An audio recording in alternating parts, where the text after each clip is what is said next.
যে এই সিএমক উড়াব লাগিব নহলে এইটো কৰিব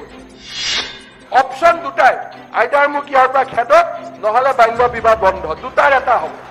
3 নম্বৰ অপশন ইয়াত নাই চাইল্ড মেৰেজ কৰা মানুহৰ ওপৰত ডেমক্ৰেসিৰ ৰোলাৰ চলিবই অপৰাধীৰ সপক্ষে বিধায়কে মাত মতাটোতকৈ দুখৰ কথা একো থাকিব নোৱাৰে ভাৰত চৰকাৰে 2 বছৰ জেল ৰাখিছে আমি ডিসকাশন কৰি আছো 10 বছৰ জেল ৰাখিব পাৰো চাইল্ড মেৰেজৰ ওপৰত কৈছে 11 বছৰীয়া মুছলমান ছোৱালী মাতৃ হৈছে আপোনালোকৰ অন্তৰ নাকান্দি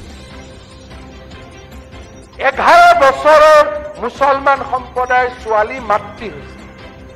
আপোনালোকৰ অন্তৰ নাকান্দিব মইতো ভাবিছিলো আপোনালোকে মোক ধন্যবাদ দিব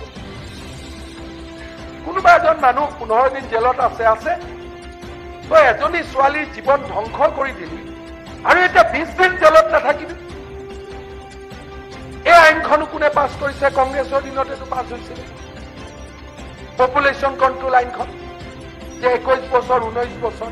আমাৰ চৰকাৰে চেষ্টা কৰি আছে যে 18ৰ পৰা আমি 21 কৰিম কিন্তু 18 লৈকেতো কংগ্ৰেছে পাছ কৰিছিল এটা আপোনালোকে সমালোচনা কৰে চাইল্ড মেৰেজৰ এগেইনষ্টত মাত মতাটো এই হাউচৰ দায়িত্ব অপৰাধীক ৰক্ষণাবেক্ষণ নীতি মানৱতা মই কেনেকে দেখাম মুখ্যমন্ত্ৰীক এক্টতো এটা প্ৰভিজন থাকিব লাগিব যে মুখ্যমন্ত্ৰীয়ে মানৱতা দেখাব পাৰে বুলি একখনত প্ৰভিজন আছে নেকি যদি আছে provision I will implement that আপোনালোকে আইন বনাইছে সিএমৰ কাৰণে একো পাৱাৰে ৰাখা নাই তাই কবাতটো ৰাখক কিবা এটা যদি পাৱাৰ নাই তেলে মই কি কৰিব লাগিব মইতো এৰেষ্টে কৰিব লাগিব সেইকাৰণে আজিয়ে কৈছো প্ৰতি 6 মাহৰ মূৰে মূৰে এৰেষ্ট বাছে উঠাই লৈ আৰু অসমত বাল্য বিবাহ বন্ধ হ'বই লাগিব আৰু এইটো লৈ আজি হাউচত গৈ আপোনালোকে কৈ দিব পাৰে যে এই সিএমক উড়াব লাগিব নহলে এইটো কৰিব অপশন দুটাই আইদাৰ মোক ইয়াৰ পৰা খেদক নহলে বাল্য বিবাহ বন্ধ দুটাৰ এটা হ'ব 3 নম্বৰ অপশন ইয়াত নাই সাপোৰ্ট কৰিব লাগিব অপৰাধীক ধৰাটো সাপোৰ্ট কৰিব লাগিব অপৰাধীৰ সপক্ষে বিধায়কে মাত মতাটোতকৈ দুখৰ কথা একো থাকিব নোৱাৰে যেই মুহূৰ্ততে 18 বছৰৰ তলৰ ছোৱালীক মই বিয়া কৰালো I am a criminal in the eye of law I am a accused in the eye of law মইতো অসমতে প্ৰথমবাৰ পাইছো যে এমএলএ একিউজৰ হৈ মাত মাতি আছে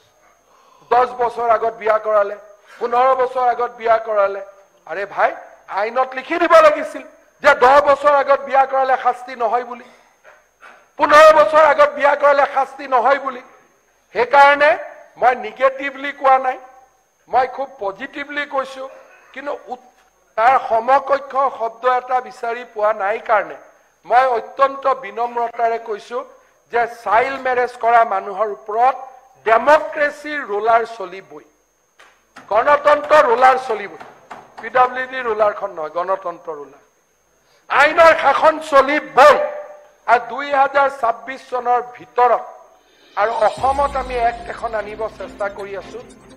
ভাৰত চৰকাৰে 2 বছৰ জেল ৰাখিছে আমি ডিসকাশন কৰি আছো 10 বছৰ জেল ৰাখিব পাৰো চাইল্ড মেৰেজ বন্ধ হ'বই লাগিব that is the minimum we can do for our daughters